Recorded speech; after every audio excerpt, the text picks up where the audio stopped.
Hi மக்களே! இன்னைக்கு குயிக்கா, சிம்பிளா, ஈஸியா அம்மா ஸ்டைல்ல ஒரு பூரி குருமா எப்படி பண்ணுறதுன்னு பார்க்கலாம். அதுக்கு ஒரு கடாயில கொஞ்சம் ஆயில் ஆட் பண்ணிக்கிட்டு, அதோட கடுகு கொஞ்சம் ஆட் பண்ணிக்கோங்க. நல்லா பொரிஞ்சு வர்றப்ப, அதோட வெங்காயம் 2 நல்லா ஸ்லைஸ் பண்ணிவிட்டு ஆட் பண்ணிக்கோங்க. கொஞ்சம் இஞ்சி க்ரஷ் பண்ணி ஒரு துண்டு இருந்தால் போதும், அதை கொஞ்சம் இடித்து ஆட் பண்ணிக்கலாம். பச்சை மிளகா ஒரு 4 நல்லா நீல வாக்கில் கட் பண்ணி ஆட் பண்ணிக்கோங்க. கொஞ்சம் கருவேப்பிலை இதெல்லாம் போட்டு நல்லா வதங்கட்டும். வதங்குறதுக்கு ஒரு 1/2 ஸ்பூன் இல்லைனா ஒரு 1/4 ஸ்பூன் சால்ட் கல்லுப்பு ஆட் பண்ணிக்கோங்க. ஆட் பண்ணிவிட்டு நல்லா அது பாட்டுக்கு வதங்கட்டும்.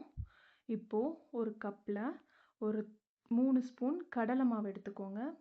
அதோட 1/4 ஸ்பூன் மஞ்சத்தூள் போட்டு தண்ணி உங்களுக்கு கிரேவி எவ்வளோ வேணுமோ அதுக்கேற்ற அளவு தண்ணி ஆட் பண்ணி நல்லா கலந்துக்கோங்க. அந்த கட்டி இல்லாமல் நல்லா மிக்ஸ் பண்ணி கலந்து எடுத்துக்கோங்க.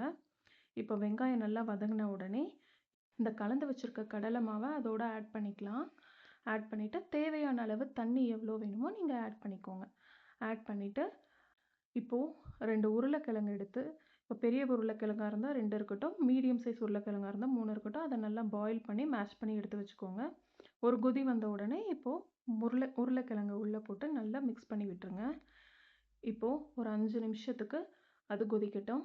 கொதித்து வந்த உடனே சர்வ் பண்ணிக்கலாம். இது பூரியோட, சப்பாத்தியோட சாப்பிட்டுக்கலாம். நல்ல டேஸ்ட்டாக இருக்கும். குழந்தைங்களுக்கும் ரொம்ப பிடிக்கும், நமக்கும் ரொம்ப பிடிக்கும். இப்போ பூரி செஞ்சுக்கலாம். பூரி மாவு வந்து கொஞ்சம் திக்காக தேய்ச்சி வச்சுக்கோங்க. அப்போ தான் இந்த மாதிரி பஃப்னு வரும். ஸோ உங்களுக்கு இந்த ரெசிபி பிடிச்சிருந்தா லைக் பண்ணுங்கள், ஷேர் பண்ணுங்கள், கமெண்ட் பண்ணுங்கள். அப்புறம் நம்ம கேரளா ட்ரிப் வீடியோஸ் நிறைய அப்லோட் பண்ண போகிறேன். நீங்களும் வந்து என்ஜாய் பண்ணுங்கள். தேங்க்யூ.